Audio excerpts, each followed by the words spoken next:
Leslie Espino. I'm an environmental scientist working at NASA and also a sustainable artist at night, like she said. So I didn't start my business with the intention of making it a business.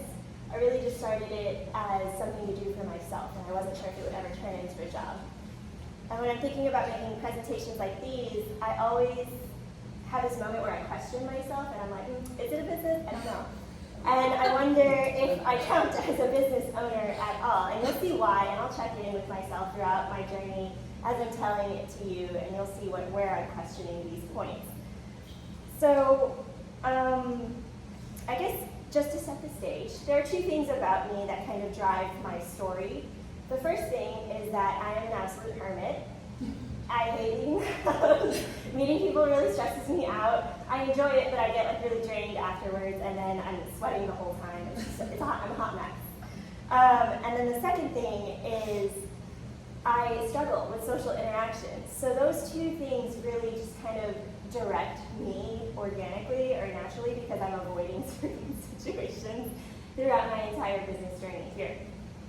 So objectively, starting a business where you sell art based on how well people emotionally connect to you probably wasn't the smartest move I could have made. I had some personal challenges that I've set up for myself along the way. So that's the stage I'm working with. Like I said, I am a full-time environmental scientist working at NASA, and I've been an artist for 3 years now. My background is in biochemistry and chemistry, and in graduate school, I developed environmental tests.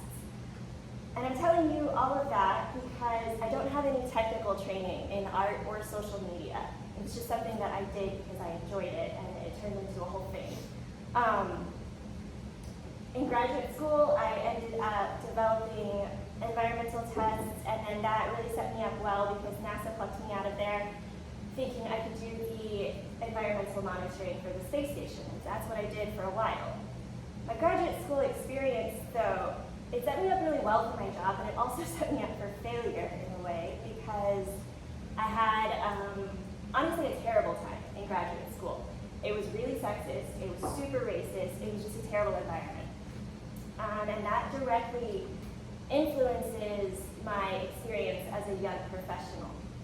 So what I mean by that is I had this idea in my head where I would talk about, or I would tell myself, it'll never be as bad as graduate school was. And that was totally true. It was never as bad as graduate school. And if it was, I could always quit, right? There was always the bail option. But that makes me resilient and brittle at the same time because if I'm sitting there in a terrible situation telling myself it'll never be as bad as graduate school, I'm also unaware when it's time to leave or when it's time to stand up for myself. So I'm super brittle. That leaves me feeling trapped, obviously. I feel like I'm constantly wearing someone else's skin, changing my role to meet whatever the team's needs are at the time. It feels awful. And it results in a lot of pressure to behave and act a certain way, and I can't stand it after a while. So I need some outlet where I'm going to ignore everybody else except for me, and I turn to art to do that. So I do two things. Okay, so I do two things. First, I leave the lab at NASA for a different role. I start managing research projects on the space station. Now, none of these photos actually show what I do. What I do looks really boring. It's just me at the computer screen or me talking with people. But these are the photos that are more interesting. So here's me with an astronaut, and then this is me in front of a rover display at the Jet Propulsion Lab. This is Paul Red highlighting one of the experiments I managed. And then the fire thing is something we set on fire on orbit to study how it burns, which is very cool. The rocket, which is right here, is being loaded. So it was loaded, and then they lift it up to prepare it for launch. And I remember this picture specifically because working at NASA, a lot of people think that I've been indoctrinated into the space culture since I was a kid. Like when I was 5, I knew I wanted to be an astronaut, something like that, right? But that's not true for me. I kind of fell into this. So when I I got here, I remember thinking, where is the rocket? Which is a silly question to ask because the rocket is huge, right? And I was just like, well, it's got to be the biggest thing, and it's got to be standing upright. So I look around the horizon and I don't see anything. I'm like, I don't know where the rocket is, y'all. And they're like, oh, that's because it's laying flat because we're loading it, and then we're going to stand it up, and then it'll be ready to launch. So I like this picture because it shows that we're raising it up. So that's some of what I get to do at my new job. But I do two things, right? I told you when I was feeling really stressed out and I knew I needed to change something. So I switched roles at NASA. And then the second thing is I turned to art. And I did this specifically outside of work because I'm leaving a job that I hate in the lab. And I don't know if I'm going to hate the next job even more. It could be like a from the frying pan into the fire situation. I have no idea. Because my first experience in the professional working world was terrible. So I find out that I just need something completely separate from work. It's not going to be a job. And that's my mindset when I turn to art. So I told myself I'm going to learn how to paint, and that's going to be my art form. That's what I've dedicated myself to learning. And the only input I'm going to listen to is my own. I'm going to listen to anybody else's feedback. I don't care if it's hideous or if I think it's beautiful. It doesn't matter. It's me and me, myself. So I started learning how to paint. And the thing about art is you genuinely suck at it at first. There are very few people who are naturally excellent at it at the very beginning. And that was definitely true for me. That was kind of the point, right? I just needed something for me. It didn't matter if someone else from the outside thought it was hideous. It was a space where I was totally free from outside input. And I also wanted the freedom or the ability to make mistakes at any time because that was how I was going to learn. That was how I was going to get better. So I commit to making this this whole art thing a safe space for myself. And I want to be able to make those mistakes so I can get better, which means I don't want to make a mistake, get discouraged, and immediately quit, right? Because that's what happens to a lot of artists. So to hold myself accountable and to keep myself from just quitting immediately, I start a social media account. And this was a really out of character moment for me because I am a millennial, and I have been proudly off of social media since I was 18. I deleted Facebook and I never looked back, and I was really, really pleased with myself for that for some reason. It was just like what I thought was a defining characteristic of me. So I start social media, and I have no idea what it is or what I'm doing. I'm on Instagram, I guess. And I remember calling my friend, who, she's Gen Z, and I asked her, what is a hashtag? And I like to tell people this because I think it's ironic now that people ask me about social media. The truth is I had no idea what I'm doing. I never had an idea what I was doing. And that was okay. It was just a fun thing for me. And it was really difficult at first because I'm learning how to take photos, how to post, when to post, what I'm supposed to be posting, and how to paint all at the same time. But it's really fun too because it's stretching my brain in a way that I haven't done before. It's growing a muscle that I haven't used before. And I think this novelty is really, really satisfying at the time. Because it feels like I'm building something not only by myself, but for myself. So I throw myself wholeheartedly into this. And I run into an artist from Houston. His name is Ronald. And I run into him because he's auctioning his work to raise money for a cemetery. This is the first cemetery in Houston where Black people were allowed to be buried. And their lawnmower has broken and they can't afford a new one. He also cannot afford to buy them a new lawnmower, but what he does have is his artwork. So he arranges an auction by himself to raise money, selling his artwork for the cemetery's lawnmower. And I was just really fascinated by this idea of using your artwork for a cause. And I know that doesn't sound very novel, but the nuance there that really struck me was Ronald was by himself. He was not with an organization. He had no nonprofit behind him. He didn't have a team of people helping him to organize this fundraiser. He just decided, this is what I have, this is what I can do, I'm gonna try it. And I remember being really taken with that message. I had a ton of admiration for him because it was just one person doing what he could.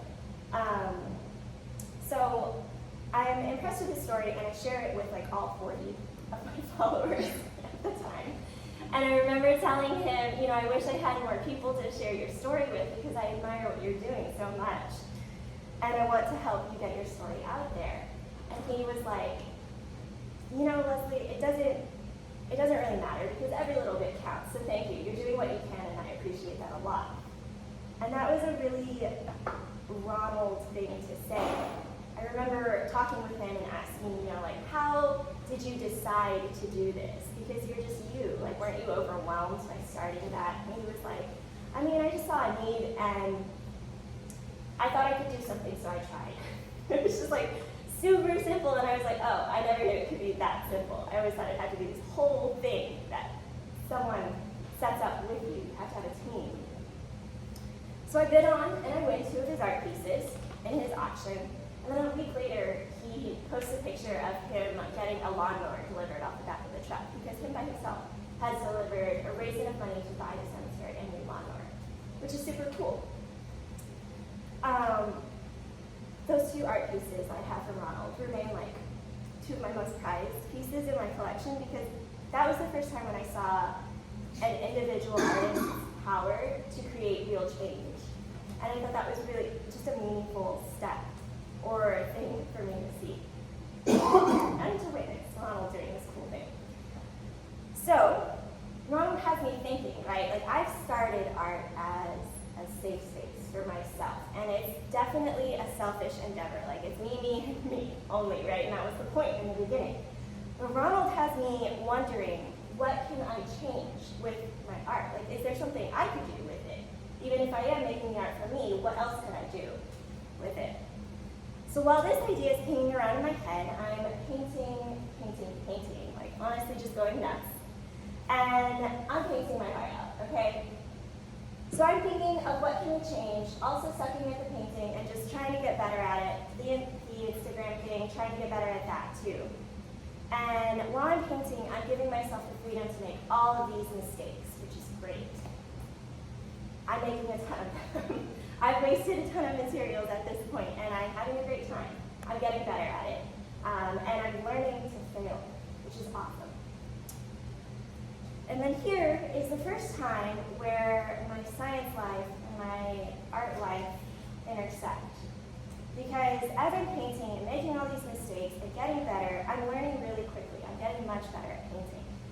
But at the same time, I'm generating a lot of trash. And it's really bothering me, specifically bothering the environmentalist side of me. Because I'm an environmental scientist by training, right? So this is driving me nuts. While at the same time, artisan is having the time of her life. So that's what makes me come back to this idea that Ronald has put in my head of what can I change? And I'm starting to think about my trash pile not as trash, but more in terms of like, what can I do with it? So I just start playing with it. I cut it out, I paint on it, I stitch it, and this is one of the first things I make for my trash pile. On the back of it is an old painting, and it's a super small act, right? Like, all I've done here is flip the painting I screwed up over on the back and paint on the back of it. It's just like using the back side of a sheet of paper. Not a huge moment, but this really tiny change snowballs into this really wild thing, because as I'm reworking all of this trash, I realize that I find a new sense of freedom. And what I mean by that is, if I start with trash, this is what I'm thinking in my head. If I'm starting with trash, there's no more pressure to paint something complete or something perfect. It doesn't matter because it's already trash.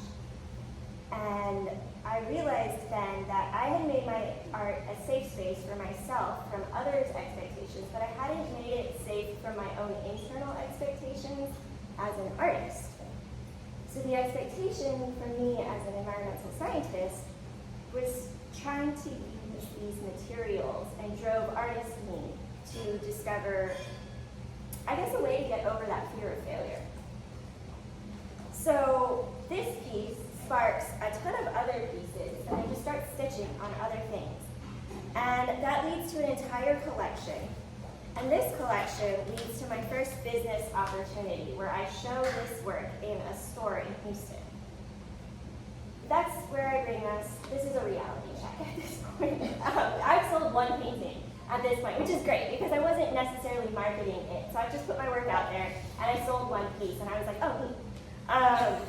And then I have this collection in a store where its purpose is to be sold, right? And that changes things a little because by getting into this shop, I start to question, should I make this a business? I sold one thing at the shop, maybe, I think. That's a win. Yeah. So just great, I sold it, but also not the best business choice if it was going to be a business, right? Like, one thing left the floor. Awesome. But the thing about my art, which I keep coming back to, is it was for me and a safe space for me. So if it doesn't sell, it's still something that I'm doing for me, and that's good enough at this point. So I just continue digging through my trash pile. And at this point, I am steadily working through it, so gung-ho, that I give myself wrist problems for cutting up everything. And this is the first plant-inspired piece that I've made.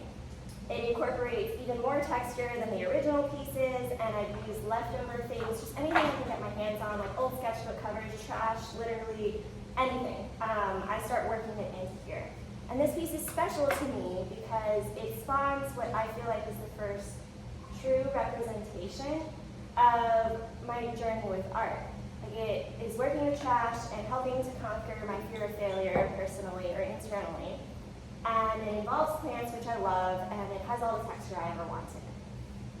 So obviously I make more. I make larger ones, and then I make smaller ones. And it feels like a turning point for me because at this point I've stepped away from traditional painting, but I'm still creating more than ever, which is really cool. And it also represents a large shift, or a small, I don't know if it's a large or small one. I guess you guys can decide. It represents a shift in my perspective, where I'm starting to think, how can I turn this into art? But that turns into, how can I reuse this just in my everyday life? And I really like that conscious shift, so I start talking about it on social media. And then that makes me start to think, what if my art can be the vehicle that sparks other people's journeys too? So start looking at it from that perspective. And it turns into a real collection, where I feel like I've developed like an actual unique style that means a lot to me. And I start marketing this on social media as sustainable art, and it surprisingly goes viral. I gain thousands of followers, and I release it as a collection for sale just on my website that I've built. And some of it sells, which is great, and some of it doesn't, which is fine. It stays on my walls in my home. I love it. So far, I would say that this is the most business success I've had at this point. And I'm really questioning more frequently, should I pursue this as a business? Can I do this? Now remember, I'm doing this at night. So during the daytime, I'm working my full-time job at NASA, and I'm honestly not interested in leaving it because turns out I left the bad job for a great job that I love. This is the first time in my STEM career that I've genuinely enjoyed my work. There's no way I'm going to get that job. But I am beginning to wonder, where is art going? Because I'm spending a lot of time on it, and I'm also getting kind of tired. By now, I've tested selling at a few different markets, so in-person selling rather than through a store or online. I do some markets in Houston, and then I do some markets in Austin. And I've had some markets where I sell absolutely nothing, and I don't even get the table feedback, which sucks. And then I've also had some markets where I did better, and I started to do the mental calculation, like if I did this many markets just like this one per month, like I could maybe support my actual life doing this, which is cool. But mostly the markets are leaving me wondering, is it worth my time and energy? Because I work my full-time job during the day. I make the art at night during the weeknights. And then on the weekends, I'm going to sell art. So there is no real break period. And I remember those two things I told you that drive my story. I'm a hermit, and I have a really hard time talking to people about my art. So markets are a special hell for me. I love talking to people about my art, like when I'm there in the moment. But leading up to it, there's a lot of anxiety, and then afterwards, I need to not speak to people for like days. But I don't have this break period because I'm going back to work. So that's all making me really wonder, where am I going with this? What am I doing with this, right? And it turns out I'm not going anywhere I've expected. But that was good. It was great, honestly. So it's less of a question of where am I taking my art, or where is my art taking me? I just needed to trust it. So about a month prior to taking this photo, I see a social media post from Patagonia, the clothing people. And they're sharing something about the Tongass National Forest and something called the roadless rule. I've never heard of either of them. And it was a super dramatic post. But that's not what catches my attention. What catches my attention is this statistic about the forest. It is the national forest that absorbs the most carbon of any other national forest. And the U.S. Forest Service at the time is questioning whether or not they should reinstate a protection for it, a rule to protect that forest. Now, I'm going to pause here and bring us back to the science side of me, right? Remember in the beginning, I tell you that in graduate school I developed environmental tests. So the point of me telling you that is, I know firsthand how difficult it is to develop environmental tests. And that doesn't even include the policy change you need to implement it, and the money, all the things, right? So that's why I find this story super compelling, because here's a forest that's actively absorbing carbon, and it's doing it more efficiently than any other forest we have. And it requires no development in a lab. It requires no policy change to implement it. The only thing we have to do to keep it working is protect it. So essentially leave it alone, which is a really cool thing. That's the unicorn of environmental solutions, right? Where the answer is do nothing. So it exists, it's already working. If we leave it alone and do nothing, it gets better. The U.S. Forest Service, at the time, is collecting public comments on whether or not they should reinstate the rule to protect it. It's called the roadless rule. It's called the roadless rule because the thing about this forest is it's old. And that's what makes it so good at absorbing carbon. That's what makes it so efficient at absorbing carbon. They're old growth trees. It's as old as it is and as big as it is because it's wildly inaccessible. To get there, you have to fly, you have to take a boat, or you take a float plane, so a flying boat. And then once you're at the edge or the shore, from there you just hoof it, because there are no roads in this forest, and that's what's protected it and allowed it to reach the age that it has, and that's why it's so good at absorbing carbon. So that inaccessibility is what's protected the forest, and keeping the forest roadless, keeping it inaccessible, is what's going to help protect it for generations to come. So the Forest Service is asking whether or not they should reinstate that roadless rule, keep it roadless. Obviously, I'm super moved by this story. I think it's the coolest thing. So I submit a comment immediately. I make my husband submit a comment immediately. And I don't stop there, because it's not enough for me. Why would it be? Remember, at this point, my sustainable art has gone kind of viral. And now I have maybe 5,000 people following me. That's like a small town, which is a lot of people to me, because I'm just doing this in my spare bedroom at home at night. So it brings me back to this idea that Ronald puts in my head of what can I change? And I'm thinking, can I change anything here? Like, what if me and my tiny internet town of 5,000 people can amplify this story to other people who care about it and find it compelling too?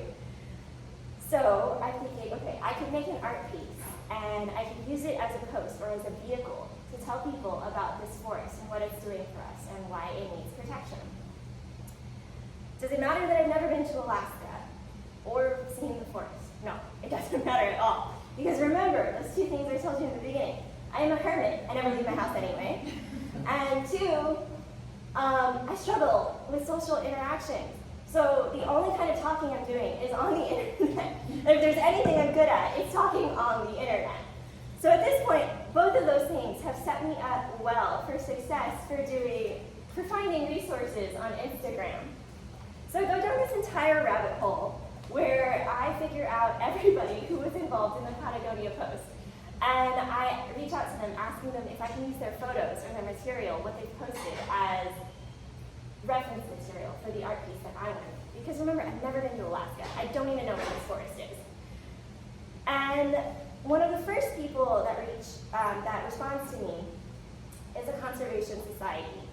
And they say that one of their employees is a photographer, and I'm welcome to use her photos as reference. So I make this piece, and I post about the Tongass National Forest, telling everybody what the Forest Service is trying to collect opinions on. And luckily for me, my tiny internet town of 5,000 pushes it out to 17,000 people. And that's within a couple of days, which was awesome. I reached a ton of people, which was my goal. So I was like, hey, I did it. And then the Conservation Society notices, so they reached back out to me, and they were like, wow, we've received an influx of people commenting from Texas, which is super random, because we're a small town in Alaska, right? And I was like, oh, neat, that's awesome. And they were like, yeah, we received like 40 comments from Texas. And I remember that number specifically because I really beat myself up over it. Because I'm thinking, my 5,000 people internet town has pushed it out to 17,000 people. And then of the 17,000 people, only 40 people have responded. So I take this as like a setback. And I tell you about that now because it seems really silly. But at the time, I genuinely think like, oh, I must not have hit like the right people that I thought I was hitting. So we'll come back to that. The Conservation Society reaches back out to me, and they are like, hey, you should apply for this residency program where you would work with the Forest Service, go travel to the forest, work in the forest itself, make some art for about a week. And I was like, yeah, that sounds awesome. I'll do that. So I apply, obviously, and I get rejected. I'm super disappointed. And to my surprise, the Conservation Society is just as disappointed. So what they do is they say they're going to start a residency program. Would I like to be one of their first residents? I was like, obviously, yeah. I think the only question I had was, can my husband come too? At the time. So the Conservation Society has actually inherited from artists an off-the-grid homestead in the wilderness of the forest. It is a remote area where the nearest town is a fishing village of 60 people, and no one owns a car because remember, there are no roads in this forest, so it's one long boardwalk.